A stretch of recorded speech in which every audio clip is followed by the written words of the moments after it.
In today's video, I'm going to teach you how to fix invalid configuration domain errors in Vercel. If you're seeing this error while trying to connect a custom domain to your Vercel project, the issue is usually related to how your domain is configured at your registrar.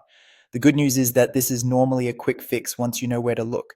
To get started, open Vercel and go to the project where you want to connect your domain. Once you're inside the correct project, head into the project settings and then open the domain section. This is where Vercel lets you add and manage any custom domains linked to your site.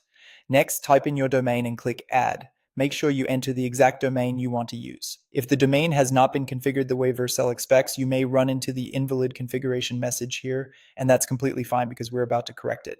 When Vercel prompts you to choose a verification method, select nameservers. This is important because it tells Vercel that you want Vercel to manage the DNS for the domain through its own nameserver setup. In many cases, choosing this option is the cleanest way to avoid configuration conflicts.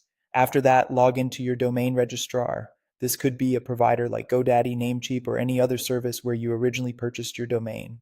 Every registrar interface looks a little different, but the general process is the same. Once you're logged in, look for the area labeled Custom Name Servers or DNS Management.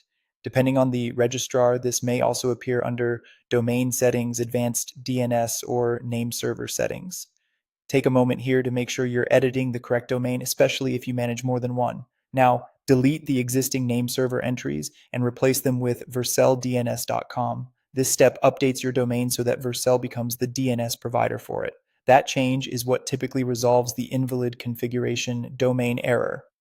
After saving the update, keep in mind that DNS changes can take some time to propagate. Sometimes it happens quickly, but in other cases it may take a little longer before Vercel recognizes the new configuration. If the error doesn't disappear immediately, give it some time and then check the domain status again in your Vercel project.